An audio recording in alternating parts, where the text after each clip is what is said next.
Hey, I'm Nick. And I'm Allie. And this is But Have You Tried from the David A. Howe Public Library. We're recording during National Library Week. We are. Allie. It's a very special week. I'm just going to hit you with an off-the-cuff question. Give me one of your top 10 library memories. It could be from your youth. It could be from right now. Okay. Whatever you want. One of my favorite library memories from my youth is when we lived in Colorado, the library that we went to there. All right. They had a lot of really great programs for the summer reading program, which we also do. We do. I should note. But I was a child at the time, so I was doing the child programs. And one of the programs they had like a local wolf rescue, bring wolves into the children's section. Okay. And then they did a little presentation about wolves and wolves. Yes. Wow. There were actual wolves in the library. It seems dangerous, but and I guess we've had birds of prey, and that's true. Those well, are and unpredictable. one of the things they said is that wolves are not actually really dangerous to humans. Okay. I mean, more than any wild animal. I've seen Beauty and the Beast, and they were pretty vicious. Well, that's fiction. Oh. That's a work of fiction, Okay. Nick. But what they said is that sometimes, if a wolf and a dog, if there's a descendant that's a wolf-dog mixture, those can be dangerous. Oh. But wolves, they don't really care about humans. They have no vendetta against us. Really? Yeah, it's a smear campaign for sure. What about a fox? Because I think foxes are so cute, but they can get vicious, can't they? They can get vicious. I don't think they're willfully vicious, but But they can be. Yeah, I mean, have you ever heard one scream? That's a terrifying time. Yes. Yeah, outside of our house before we moved to Wellsville. And it was a couple of nights, and we were like, well, there's a murder happening. Mm-hmm. And finally, we did figure out that it was a fox. Yeah, it can be hard to know. It's Yeah. Am I overhearing? Should I be making notes in case the police come and ask me questions later? Or is it just a fox going about its everyday life?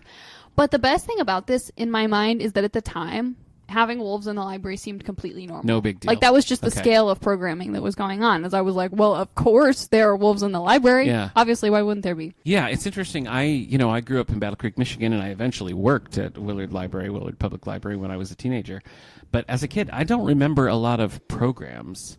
I remember going there, and this was I was very young, so late 80s, early 90s, and I remember getting an understanding of what the card catalog was. Okay. An actual pull out the drawers, flip through card catalog. And it occurred to me that I could look for fun things. I remember looking up all different superheroes, and I found a book on Silver Surfer, and I was very excited about this. Okay. And I checked out the book and was like, wow, I can just do whatever I want at the library. And it was it was a cool moment.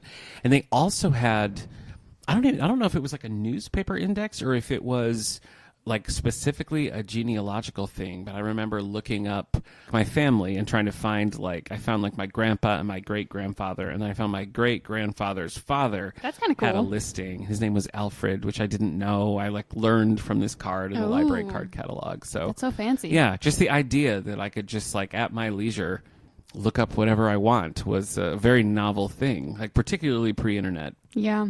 That's a I good have time. a lot of fun Libraries memories. are special. Lots of fun library memories working at a library, both good stories and bad stories. So I'll tell you some off mic. But, sounds good. Yeah, I feel quite an from adventure. here, sometimes people ask me oh, what's one of your favorite memories from working in the library? And it's I freeze because there are so many good ones. So many absurd things that I've done. I'm hiding bags of goldfish in the stacks. Yes. And just really stuff that you wouldn't think, oh, that's definitely an average part of a librarian's job. Yeah. But it really is. And it's the sheer fun hijinks. It's I'm overwhelmed by it and I can't come up with something. Yeah. I need to make a little list and carry it around with me. Our group chat for senior staff is it's all over the map. I know. It's always popping one up. day we'll be oh, have you seen this thing? And can anybody cover the desk or whatever? And other days, just out of nowhere, we'll just get a text that the pigs are a go. Right. And that just means we're going to have pigs at the library. Absolutely. And, just out of nowhere.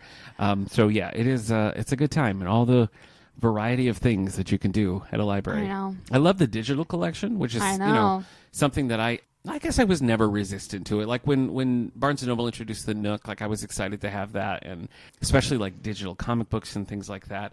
And digital audiobooks are just so great. I know. I love them. I truly, I could never I don't go know back. if I could function as an adult without Agreed. digital audiobooks. know. Because it's I'll just be in my house and it's oh, I have a chore I need to do. It's I just pull up Libby, I grab an audiobook. Yeah. And I feel there are some audiobooks that it's I love so much and I just want to listen to them over and over again. And it's I feel like that's my version of certain comfort shows. You know what I mean? It's just like, yeah, this audiobook. Yeah. I just need it directly into my ears. I get it. I think when I was driving back and forth to college, because, Michigan to New York's like 8-hour drive. And I would get just random, like I listened to, that's how I discovered Jack Finney, as we discussed in the Jack Finney episode. Same with like Agatha Christie. Was an audiobook thing. And I don't know, all sorts of stuff. I really liked the Lemony Snicket books on audiobook read by Tim Curry. And so it went like cassette to CD, and now I'm like all digital, baby. I would still listen to a CD audiobook, but it's like I can only really do that either like sitting next to my CD player, which feels a little weird, or like in my car. Yeah. And I don't drive often enough for that to be. Yeah. Well, again, before I moved to Wellsville and I had like a half-hour commute. Right. A lot of CD audiobooks. Yeah, I did that for like 5 or 6 months. Yeah. And I got through so many books. It was kind of great. But, I mean, I like being less than a block from the library now. That's convenient. Oh, it is. I will say, and we've covered this before, but like sometimes it makes me sad that it's cut so much into my purchases. Because I used to love to like buy books and like DVDs of a movie I really liked or something, and now I'm just like, you don't need to. But I have them all at my fingertips all the time as part of true. the library. It's like a huge benefit, but personally is kind of a downside because I lose that excuse to like buy. But I mean, I feel like coming to the library and checking out a bunch of books gives a little bit of that retail therapy it's feeling. True. So no, it does. If you want that feeling of the little dopamine kick without spending money, the library is a great place to do spot for you. Yeah. Yeah. All right. Well, happy National Library Week, Allie. It is a happy week indeed. I agree. I'm also happy this week because of the topic, which is Robert B. Parker and specifically the Sunny Randall series, which I have suggested you try. Yes. Forced you More to than try. suggested. Really. I mean, I don't know how much of an option I had. Yeah, you have to. You have to. Can you imagine if one of these episodes, it's like, oh, try whatever, and we come to record the episode about it, and one of us is like, yeah, I just didn't do it. Yeah. I just willfully did not. Yeah, and then it's just a fight. It's just an on-air fight true. between you and me. How dare you? The sanctity of this podcast has been besmirched. Yeah, but I assume that you did not do that. I did not. You followed the rules. I followed the rules. Okay. And I read Family Honor. Family Honor. Okay. All right. Well, all right. Hit me with some Robert B. Parker facts, and let's get into it. I've got some facts. All right. I want to hear them. Robert B. Parker lived from 1932 to 2010. Mm-hmm. I was 10 the year he died. Oh, look at that. I know. He wrote a ton of books. Yeah. 40 novels about the character Spencer, 9 about Jesse Stone, 6 about Sunny Randall, and 4 westerns. Family Honor, he wrote about 10 years before his death, so Sunny Randall was kind of late in that breakdown. Man, I'm seriously impressed by how many books that is. Can you imagine? Sunny Randall apparently came out through kind of a weird circumstance where he was friends with this actress Helen Hunt. Yeah. And she she's a fan of the Spencer series, and she wanted maybe a role that would be like a little more serious and could be ongoing. And so she was kind of like, hey, like, do you have any ideas? And so he wrote Family Honor kind of with her in mind. Yeah. For the Sunny Randall role, which is really interesting. That blows my mind. Do you know Helen Hunt at all? I don't know if I do. Okay. I should have done more thorough Googling about her. Like the sitcom Mad About You, which I love. I mean, I think that's what people usually think of when they think of Helen Hunt. But, movies like Twister or As Good as It Gets. She has a long history, though. I mean, she was in, like, Swiss Family Robinson in the 70s. She was like a child actress who came up all along the way. I guess like early Mad About You, Helen Hunt, I could kind of picture as Sunny Randall. But I've heard that story before, too, and I cannot reconcile Helen Hunt and Sunny Randall in my mind. Well, just based on the picture I saw of her, I was like, oh, I could see that fitting, but it's like kind of an unexpected vibe, I guess, for what I would have pictured for Sunny Randall. It would be, I feel like a departure for Helen Hunt to play a Sunny Randall type character. Well, it's interesting that was kind of where the books originated, but from what I understand, that did not, in fact, come to pass. No, it never happened. So, but I mean, now we have the Sunny Randall series. Yeah. So yeah, and I guess he liked it enough to continue it. Yeah. And there was kind of a gap, like after he died, Spencer and Jesse Stone were picked up right away, as was the Everett Hitch novels, Appaloosa and so on. But Sunny Randall sat dormant for a while, so I was delighted when it came back. Yeah. Yeah, but interesting that was the genesis for that. So, like you mentioned, the series was taken over by Mike Lupica, who wrote Blood Feud. And then later, I think he wrote like 4 books or so. Then Allison Galen took over, and I think to date she's written 2. Okay. I don't know if she's I haven't gotten to those yet. When we decided to do this, I picked up Payback, which is the Mike Lupica entry that I'm on. Okay. And I'm liking it so far, but I haven't got to the Allison Galen ones yet. I have 2 other facts for you. I'm ready for and them. that is, in the older version of the podcast, the library podcast, the All the Book Show, we have 2 Robert B. Parker episodes. There's a really early one which is called A Hamburger's Bookmark. Do you know what we settled on was the Hamburger's Bookmark? No. It's a pickle. Okay. So episode 28 of the All the Book Show, Hamburger's Bookmark, is our first Robert B. Parker spotlight. And that featured Eileen Texa, who was the auditorium coordinator here when I started. Oh, okay. And then we did a second one, episode 237.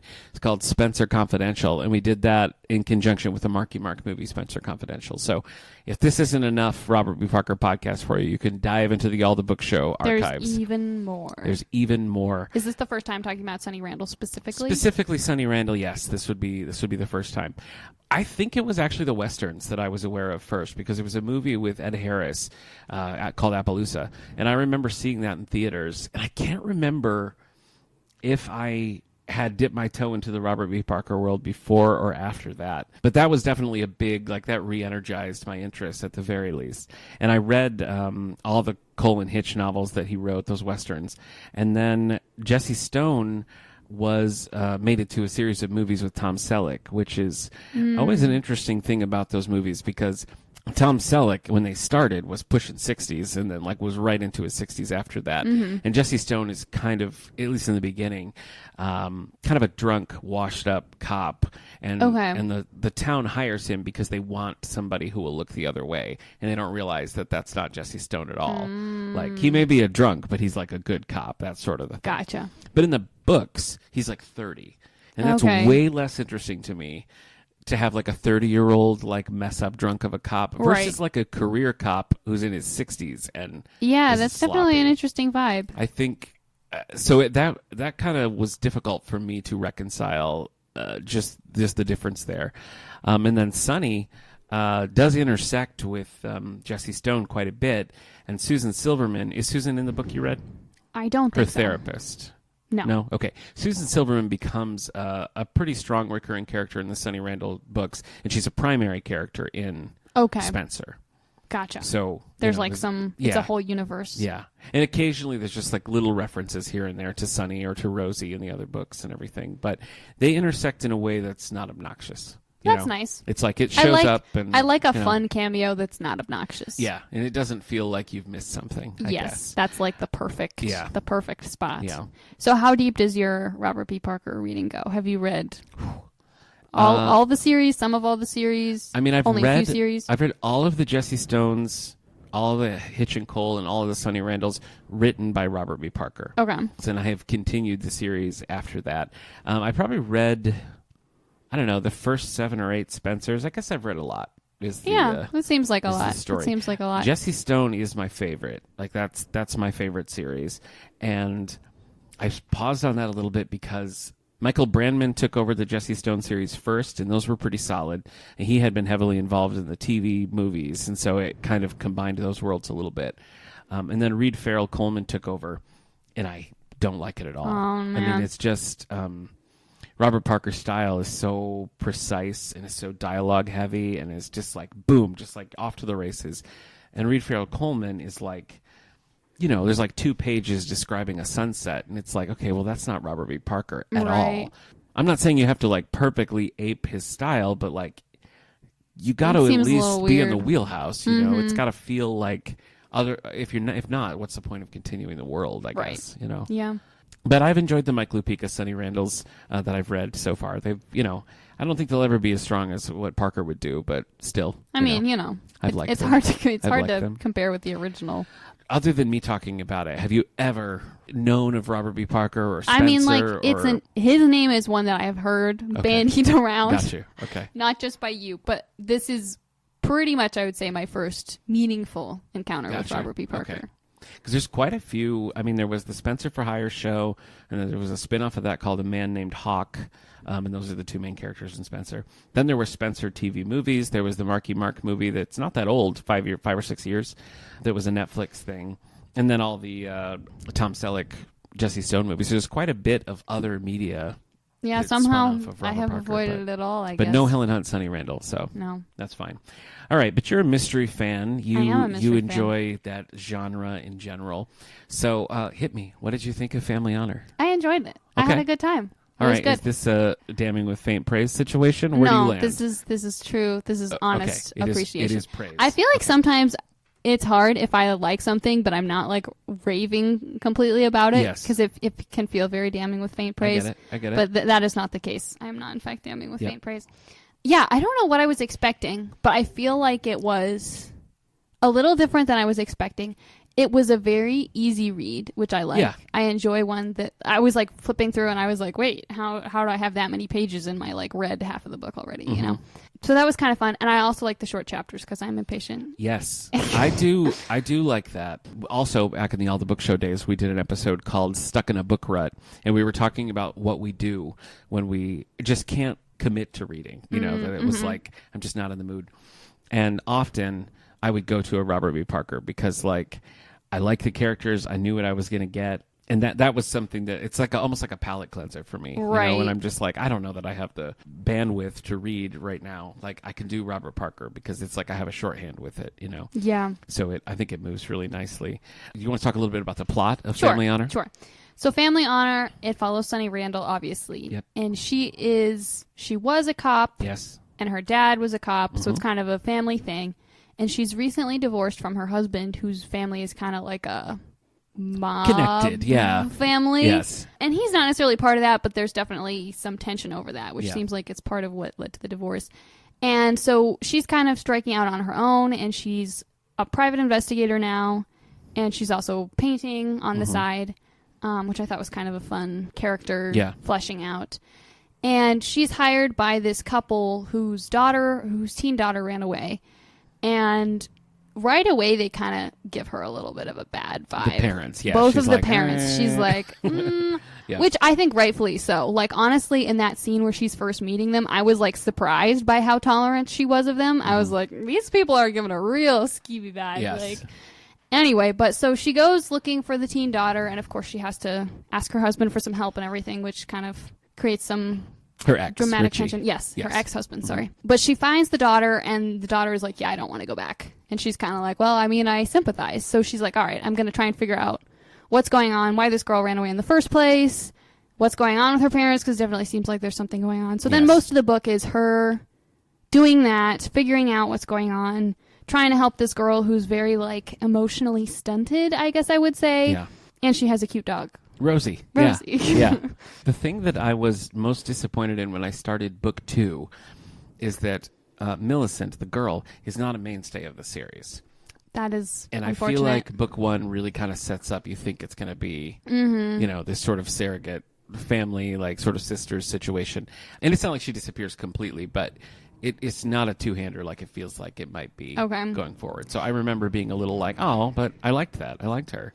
I feel like sometimes that can be a difficult thing with like series detective fiction of like really interesting, meaningful character moments or like friendship developments and stuff will happen in one book, but they're not always carried over. And sometimes that's fine, but sometimes it can feel a little bit like, man, we did so much emotional groundwork in this book for it to just not be there anymore. The Jesse Stone and Sunny Randall books have a period of time where they intertwine a little bit.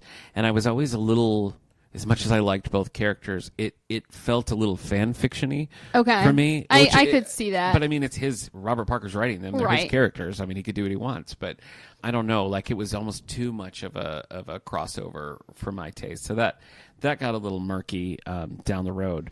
But I think the Sunny series stays pretty strong. And like I said, the Mike Lupica ones I've read, it's not a huge dip in quality or anything like that. It's the first one was a bit of a tough pill to swallow just because of the difference. But I still felt pretty good about it. I've been curious to know what you think of his. He's writing a female character, like from her perspective. Does that land for you? Does it feel like, okay, Grandpa? Like, I feel like he mostly does a pretty good job. Yeah. I was pretty impressed. And like, so there's that scene at the beginning where it's third person and it's talking about kind of like right after the divorce and processing, and then it skips ahead a little bit in the future and switches to first person. It's almost like a prologue. And I was really impressed by the prologue, which is third person. I thought that had a lot of like emotional nuance and everything. And then when it switched to first person, I felt like it wavered a little more on how well it did that. But overall, I feel like it did a really good job. There were some things that I thought were kind of funny where it's just like, just certain things, the way that they're referred to. I'm like, I feel like that's not how women talk about that or think about that. Okay. Like, there's a scene where he says something about like, where she says something about like, oh, you know, I was working out in a tank top and tights, and it's like, we don't really call it tights when it's our workout pants. Like, it's like workout pants or like joggers or leggings, but like that's not the word we use. Tights. Right? I thought that was kind of funny. Okay. But and there were a couple other things where like I feel like she comments on the attractiveness of other women more than I feel like most women think about that. Like, we're just like, oh, like, I don't know.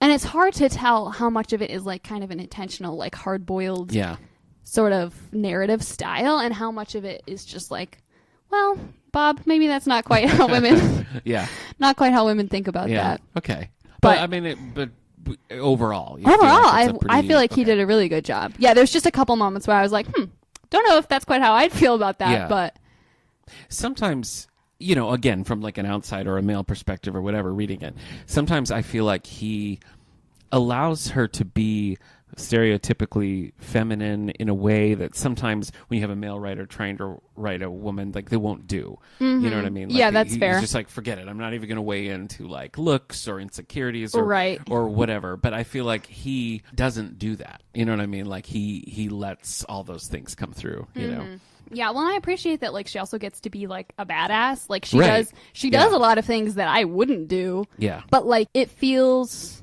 like it makes sense for her to do them. It feels like she feels comfortable and safe, at least enough, to do them. There were a couple scenes where she was, like, alone with a creepy man and seemed a lot more unfazed by that than I would, which, again, I was like, maybe there are women who would be less creeped out by this, but I don't know a lot of them. But again, like, you know, whatever. She has a gun and is a detective. Maybe that helps a lot. Yeah.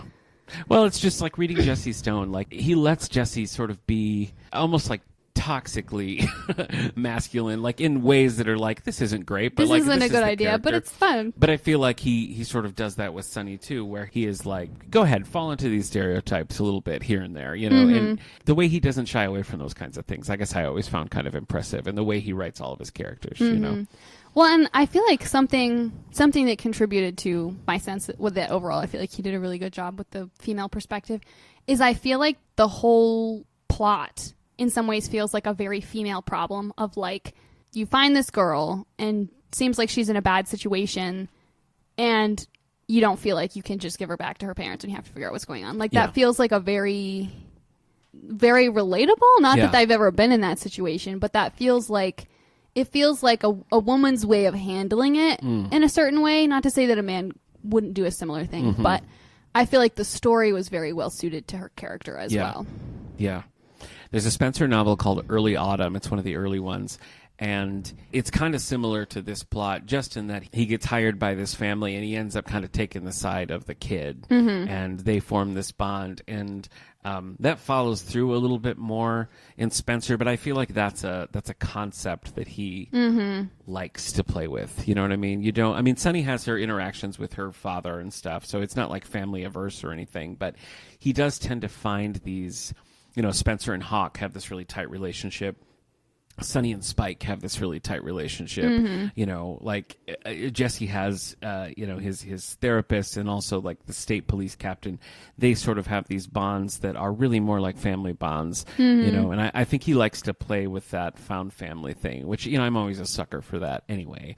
So I think that's why I wanted Millicent to be more of a part of it going forward, just because of that. But, I mean, what are the prospects of you picking up another Robert B. Parker? I'd say a very, very high chance. Possible. Okay. All right. I think it's likely that I would read another Sunny Randall. Yeah. I kind of wanted to try and read another one, but I didn't end up having time. So we can talk about it in a bookshelf eventually, I guess. I do like, and that's one of the things that I feel like the people who have picked up the mantle going forward have not been able to get that same...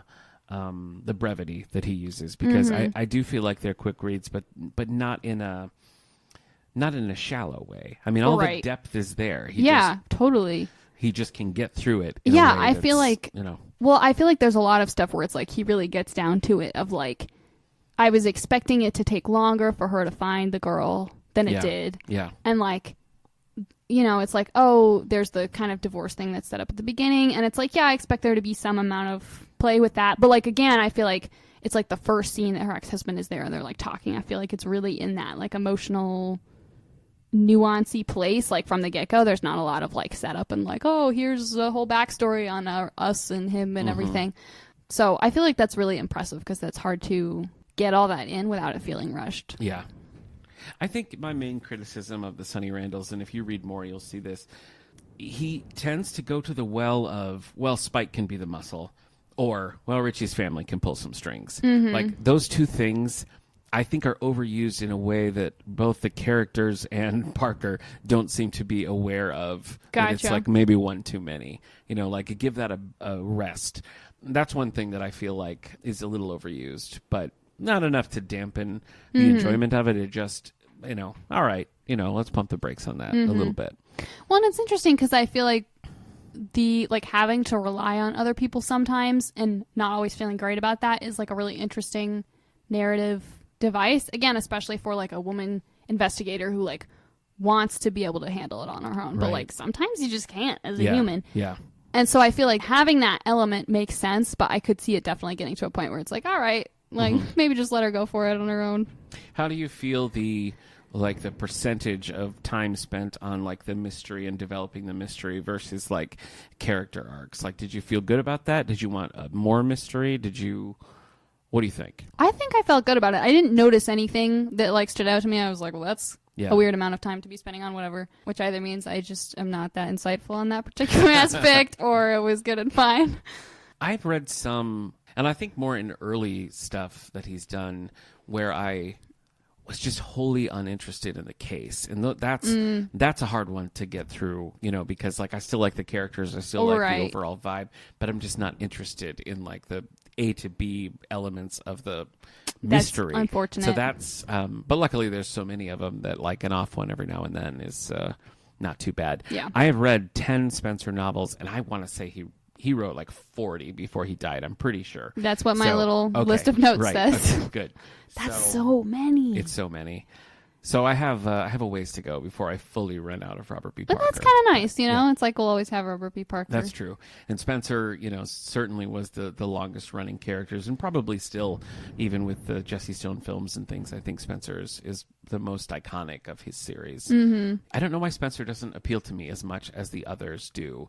I really like the flaws of Jesse Stone. Like, he's just a very messed up character, and so like you're kind of rooting for him. And Spencer is just the opposite of that. He's just so like confident and put together, and like he has faults and things, but his personal deficiencies are not really part of the equation in those novels. Okay. And I guess with Jessie, and even with Sunny, you know, where she's like figuring things out still, like the stage of life that she's in is different, and I like the breadth that brings to those characters. Yeah. You know. Well, I was kind of surprised, honestly, by how much like character depth and like getting into her own personal character development and stuff there was. Yeah. Not that I wasn't expecting that Robert B. Parker could do that, but just I feel like sometimes the more like series detective-y novels can really rely on like the mystery plot and not dig as deep into some of that stuff. And so especially given that it's the first book, I was kind of surprised and impressed by like how much he was getting into some of the like character flaws and like her figuring stuff out like from the get-go. Yeah. Well, I think, you know, he's often lumped with other long-running like adventure series like a Clive Cussler or Stuart Woods is probably a close comparison. But Stuart Woods wrote probably as many novels as Spencer and really about the same. They're contemporaries. But the Stone Barrington books, like Stone, the main character, first of all, that's a terrible name, but Stone is trapped in Arrested Development. I mean, the Stone from like book 1 to book 10 doesn't matter. Same guy, you know? And I feel like even in shorter series like Sunny Randall, like you see her change, you see her grow. Like he doesn't sacrifice actual character development just for the sake of keeping the series going, you know? Right. Which I think is pretty impressive. Yeah, I agree. That's something I really like about Louise Penny. And why you should definitely read more of those. Yes, I know. I just read that first book. I know. They just get better and better. Okay, I might have to. Well, I'm pleased that you like Sunny Randall, and I feel like my track record for picking things for you has been pretty good. That's true. I like most things, so I do feel like it's not too hard. Okay. But I don't know. So you're like a simpleton. Is that what you're saying? Yeah. Just a real... No. I mean, it's not hard to please me. Okay. Where do we go from here? Well... Yeah? Have you ever tried blind drawing our next podcast topic from a Darth Vader goblet. What a curveball. So we came up with a list of some stuff that neither of us have ever tried. Mm-hmm. We've got this goblet with little rolled up pieces of paper. Yes, this was a gift from Katura Capadonia, former children's librarian here who now works at STLS. So we're bringing it back. It's very cool. Yeah, a Darth Vader goblet. Should I just draw? Yeah, so we're going to draw, and we'll find out what it is. All right. And then we both have to try it. So you... I will unfurl and read But it. have we tried? Have we tried Animal Farm? Oh, George Orwell's Animal Farm. Yeah. Well, no, I have not. I haven't either, strangely enough. Okay. All right. I've read 1984. I haven't. I meant to. I was supposed to for January for book club, but I didn't. Oh, you flaked. So I'm very low on the Orwell count. Honestly know what Animal Farm is about. I know it's about animals, but it's like commentary on human government? society. Okay, society. Yeah, right. I think maybe government and maybe upsetting. This is why we have to try. This is why we have to try. So our assignment is to read Animal Farm. To read Animal Farm. Okay, I can do that. I think that's pretty achievable. I can do that. Okay. So 2 weeks, we're back talking about all the things we're reading and watching, weird trumpet-based concerts that one of us may have gone to. Oh. And then after that, we're going to discuss Animal Farm. You're going to try to read 1984 too? The shorties. I'll start with Animal Farm and see how far I get. I might, because I have been meaning to read 1984 for forever. Okay. So if I plow through Animal Farm, I'll move on to 1984. Okay. All right. So we're going to have a nice Orwellian episode in 1 month. Boy, that feels timely, doesn't it? We're going to be like we it was a blind draw, to be people. Depressed it was about. a blind draw. Okay. All right. Why don't we read The Handmaid's Tale next, Allie? Oh my gosh. Okay. All right. So that's it. That's it for But Have You Tried this week. The topic was Sunny Randall. We have a Robert Parker display down on the But Have You Tried bookshelf, and you can come here and check them out, or check them out on Libby. Yes. You can just listen to them at home while you're washing your dishes. That's right. Doing your crochet. And remember, it is National Library Week, so this is a great time to show your library support. If you want to reach out to reps in government and let them know how important libraries are to you, Absolutely. We always appreciate that, and particularly at this time with cuts, I think that's extra important to let people know that libraries are valuable to communities. So, reach out. And you can also just tell us how much you like us and how much you like the podcast. It never hurts. Who couldn't use a little bit of a boost? That's true. Okay, so we'll see you next time. Sounds good.